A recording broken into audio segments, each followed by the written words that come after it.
gente, tudo bem com vocês? Eu me chamo Sofia Rivera e hoje eu quero falar um pouco com vocês sobre o novo arcabouço fiscal e a recém-aparição do ministro da Fazenda, Fernando Haddad. Bom, sobre a aparição do ministro da Fazenda, Fernando Haddad, na data de ontem, 27 de novembro de 2024, um pronunciamento que, do meu ponto de vista, mais uma vez mascara aquilo na qual tem por objetivo o novo arcabouço fiscal. O novo arcabouço fiscal, de forma didática, é como se fosse um piso de gastos dentro de uma casa com uma família, digamos assim. Essa família, ela vai ter que administrar aquele dinheiro de acordo com as prioridades de sua casa. Aquilo que é de ordem da necessidade e que é de urgência e aquilo que vai ficar como uma reserva para situações adversas, que de repente venham a surgir. Porém, ainda que em quesito de pensar a economia, a política tributária, a política fiscal de um país como o Brasil, a gente precisa, para além de perceber a grandiosidade desse território e tudo aquilo com a qual ele precisa administrar junto aos estados e aos municípios, nós precisamos entender que esse processo ele não está resumido a essa dinâmica primeira na qual eu trouxe como exemplo como núcleo familiar. Perceber a economia, a política fiscal como sendo um exemplo somente desse lugar, tudo isso é um lugar de pensar a economia também, mas pensar a economia fiscal é algo muito mais aprofundado e muito mais complexo e, portanto, reduzir a economia fiscal, a política fiscal a esse lugar somente é o que a mídia burguesa quer fazer com a gente. Após o pronunciamento do Fernando Haddad na data de ontem, eu fiquei pensando algumas questões. Eu fiquei observando palavras-chave que apareciam no discurso, e não só palavras-chave, mas algumas temáticas específicas e muito recorrentes quando vai se tratar do teto de gastos, coisa que está posta na particularidade brasileira por décadas. Primeiro, falar de humanização. Por vez outra, a palavra humanizar apareceu no discurso do ministro. Um outro tópico foi salário mínimo. Não se deixou claro o corte que será feito no salário mínimo, ao ponto em que esse salário mínimo passará por um processo de diminuição da porcentagem do aumento do salário mínimo. E aí, colocar para a classe trabalhadora de que esse salário mínimo ele não vai deixar de ser reajustado. Porém, nas entrelinhas desse processo, esse salário mínimo ele vai ter sim um fluxo um pouco menor quanto a esse aumento, quando ele poderia crescer um pouco mais. E ele não vai crescer em vista desses cortes. O último tópico, para que a gente desenvolva aqui, dentro da temática da campanha também, a isenção de declaração de renda, de imposto de renda, para pessoas que recebem até R$5.000,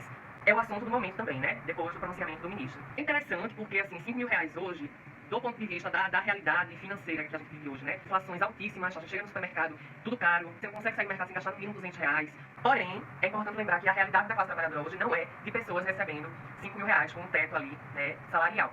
R$5.000, geralmente, no mínimo, é para quem exerce uma profissão liberal, uma pessoa autônoma, de alguma forma, mas falando por esse lugar de um trabalho formalizado, são pessoas possivelmente que têm ali um ensino superior no mínimo, e aí não é a realidade. E hoje a gente pode dizer que ainda que não seja dinheiro, R$5.000 é muito interessante para muita gente, sim. R$5.000 pode ser um teto aí que aloque essa pessoa a uma dita classe média, Então é uma isenção interessante para a classe média. E aí reflete um pouco do que o atual governo tem feito, dialogado para a classe média e para a classe dominante. Isso é interessante porque a classe média é em vista da classe dominante, porque quando a gente fala de classe burguesa, a gente está falando dos milionários, dos bilionários, dos detentores do capital, daqueles que detêm meios de produção, ou seja, que têm as empresas, que têm as máquinas, que têm o poder de administrar o lucro, que fica com aquilo ali, que não necessariamente está produzindo, está trabalhando para alguém. É interessante porque a classe média geralmente não está nesse lugar. A classe média é um intermédio, O próprio nome já diz, entre um e outro. Mas a classe média é interessante que ela lembre, se ela esquece, que ela vê lá de baixo, Ou se ela não vê lá de baixo, ela sempre esteve aqui no intermédio, ela pode cair. É muito difícil que você suba. A ascensão é sempre uma exceção na realidade da classe trabalhadora. Então, quanto a essa decisão da isenção do imposto de renda até R$5.000, tranquilo. Porém, a gente precisa fazer algumas lembranças, alguns adendos aqui quanto a esse trajeto do governo federal, porque fazer um pronunciamento público para falar sobre o novo teto de gastos foi assim. É importante lembrar que recente também passamos por um contexto de queimadas criminosas em grandes intensidades, espalhadas pelo Brasil. E o governo federal sequer colocou como uma urgência a aparição pública, através de um pronunciamento público na TV, na rádio, o que seja. E aí, daí a gente consegue retirar as prioridades do atual governo, que inclusive nesse quesito das queimadas também criou um plano de auxílio para aqueles agricultores, detentores daquelas terras agrárias, que porventura tivessem sido afetados, por essas queimadas criminosas, teriam, além das isenções ali, a ajuda desse auxílio. Para onde foi esse auxílio? Quem recebeu esse auxílio? Será que quem recebeu esse auxílio de fato não estava envolvido nessas queimadas criminosas? Então, partindo desses pressupostos, de interesses e de urgências que ficam evidentes aí por parte do atual mandato do governo petista, o que é que isso tem a ver com a nossa população? Primeiro, o que a gente tem falado constantemente, com novo arcabouço fiscal, com um teto de gastos, novamente, nós não teremos a possibilidade de agora criar uma política nacional de transferência de renda para a população trans e travesti brasileira, que hoje depende sim de condições de dignidade de vida, necessita de renda para que se tenha um aumento da perspectiva de vida, e não só da perspectiva de vida, mas pensando a vida enquanto moradia, enquanto alimentação, enquanto possibilidade de escolhas, e não só as esquinas e os trabalhos mais precarizados possíveis. E aí, um tópico importante a se pensar quanto à relação histórica da nossa população em relação ao campo da assistência social e como nós fomos destituídas desse lugar,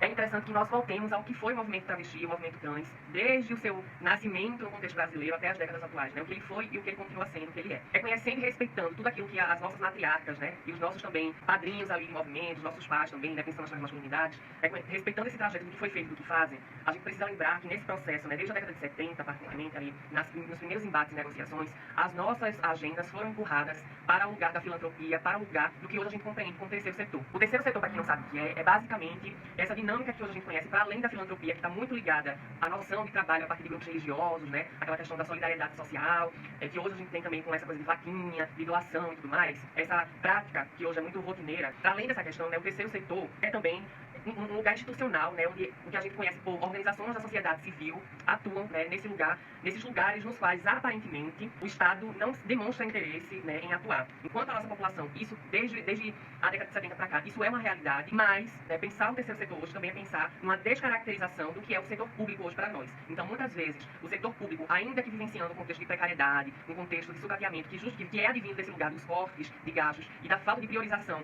de investimento nesses setores, é justamente partindo desse lugar que o terceiro setor surge, né, como uma premissa ali, né, como uma desculpa de que o setor público ele não funciona e logo a gente precisa criar associações, são privadas, né, de origem privadas, para atuar naquilo que o Estado não está dando conta. Então, é desse lugar que muito do orçamento público, através das parcerias público-privadas que a gente conhece hoje, através dos editais também federais, estaduais, municipais, que essas associações sobrevivem, para além do investimento privado por parte de empresas, por parte de organizações internacionais e por aí vai. Então, pensar que as nossas agendas de fato, historicamente foram e continuam a ser negligenciadas por parte do Estado, nós fomos, né, não só por esse contexto lançadas nesse lugar, mas também por uma estrutura transfóbica que também está, para além de enraizada, né, na sociabilidade brasileira, então, em como a gente percebe o mundo como sociedade, e também é uma percepção institucionalizada, então a transfobia ela também é institucional. E aí, nós não sermos compreendidas, sujeitas de direitos àquela época, e hoje ainda estarmos no embate por sermos reconhecidos e reconhecidas enquanto cidadãos e cidadãs, nós acabamos por criar, né, ou adentrar esses espaços nessas associações para que pudéssemos fazer algo por nós, né, pela nossa causa, pelas nossas necessidades imediatas e de longo prazo também. Só que a grande questão é que hoje, inclusive de acordo com a pesquisa da PONG, em parceria com a ANTRA, a pesquisa que foi feita esse ano, em 2024, sobre a realidade das ONGs LGBTIA+, no Brasil, mostra como essas organizações, essas associações, elas vivem realidades também de sucateamento, por não terem um orçamento garantido para elas, por não ter uma dinâmica institucionalizada ali pelo poder público, principalmente, um lugar que depende do voluntariado, de pessoas que, por vontade própria, por solidariedade, vão doar o seu trabalho, vão doar o seu tempo para que aquelas ações, né, aqueles planejamentos feitos a partir daquela associação aconteçam. Então, há muitas problemáticas postas a esse setor, tá? E aí, um outro lugar que também está posto, eu não digo em relação às nossas associações, tá? O terceiro setor, hoje no Brasil, ele é dominado pelas grandes empresas e ele é dominado por figuras que são lideranças religiosas no Brasil. A maioria dessas organizações tem aí um contexto em que há uma ligação fundamentalista, há uma ligação também com o empresariado, há também uma dinâmica, muitas vezes, de corrupção, de lavagem de dinheiro por trás dessas associações. Tudo isso, inclusive, cria uma cultura de mercado dentro da política social. E aí, eu acho que isso aí vocês já devem ter contato, ter noção, que são as empresas solidárias, né? As empresas solidárias hoje surgem muito desse lugar também do que a gente compreende como o papel das associações. Porém, no quesito empresa e não associação, as empresas, elas se comprometem a lidar agora com a diversidade, uma vez entre as leis postas ao terceiro setor, a legislação criada para o terceiro setor funcionar no Brasil, há um tópico de interesse que foi criado dentro dessa legislação do terceiro setor, que é justamente a questão da isenção do imposto, né? A isenção tributária quanto a algumas coisas dessa empresa. E uma delas é esse compromisso com o social, o compromisso com o social. E aí, gente, o que isso tem a ver com o novo arcabouço fiscal? Tem a ver com tudo. Hoje no Brasil, nós temos aí mais ou menos umas de 12 a 26 empresas, se não me engano, que dominam aí, grandes empresas, né? Que dominam aí esse lugar da isenção fiscal, né? Dentre elas está o mercado agropecuário, né? O agronegócio, temos também a indústria automobilística, temos a indústria da tecnologia e temos a indústria da telefonia. Então, são empresas que vão também se comprometer em algum âmbito com o social, né? Tanto é que pensar a possibilidade de empregabilidade para a população trans, para além das esquinas, é pensar a gente dentro de um supermercado, dentro de um hipermercado, dentro de um call center, é pensar também isso, né? Não tem como fugir. Então, uma coisa está ligada na outra. E tudo isso não tem somente a ver com o objetivo da campanha, que é a criação de uma política nacional de transferência de renda para a população trans e travesti. E como o novo arcabouço fiscal não será possível, mas tem a ver com toda a classe trabalhadora que também precisa, além de apoiar o nosso objetivo, também pensar o novo arcabouço fiscal e lutar pelo veto dele, porque também diz respeito a setores que, para além de impedir o que a gente quer e os nossos avanços, também é um retrocesso para toda a classe trabalhadora que também está aí dependendo do setor primeiro, que depende da assistência, que depende da previdência social, que depende da saúde, do SUS, que depende da educação, que quer dar uma educação de qualidade para os filhos e filhas. Para além disso, tem a ver com os tópicos que eu falei aqui no início, que estavam ali no pronunciamento do Fernando Haddad. Então, pensar essas isenções fiscais, tributárias, nessas grandes empresas, e pensar que o Brasil, por ano mais ou menos, acumula aí mais ou menos 100 bilhões de reais, né, quanto a essas isenções, não para os cofres públicos, mas sendo esse o valor no qual os cofres públicos perdem, né, nos quais as empresas, contabilizando todas elas juntas, acabam por não pagar, por fazerem X ou Y, que do nosso ponto de vista é o básico, e do nosso ponto de vista também poderia estar sendo taxado, porque a isenção geralmente não acompanha a rotatividade de lucro dessas empresas. Então, é tudo muito desigual. O interesse é sim de jogar as coisas nas costas da classe trabalhadora sem pena, e nós não deixaremos isso passar. A nossa luta é por uma política nacional de transferência de renda, mas também é pelo veto do novo arcabouço fiscal e é por toda a classe trabalhadora que sofrerá com esse novo teto de gastos. Não deixaremos isso passar. E aí, gente, pensar 100 bilhões acumulados, que são deixados de lado, que as empresas estão fazendo o mínimo, ou às vezes não estão nem fazendo uma coisa e outra, né? Mas por alguns parâmetros ali estão sendo isentas, quando grandes empresas precisam sim ser taxadas, precisam sim entrar numa dinâmica de investimento para o capital interno do país. Então, a gente está falando de 100 bilhões de reais, gente. 100 bilhões de reais que poderia estar sendo cobrado dessas associações, dessas empresas que se dizem, né, não só no quesito das empresas, mas enquanto associações que se dizem sem fins lucrativos, a gente poderia estar olhando para isso e a gente poderíamos estar evitando um teto de gastos que, sobretudo, vai vir aí com um corte nefasto nas áreas sociais, né, do setor primário e, mais uma vez, um corte na saúde, na educação, na assistência social e na previdência. Serviços e setores essenciais para toda a classe trabalhadora que depende deles.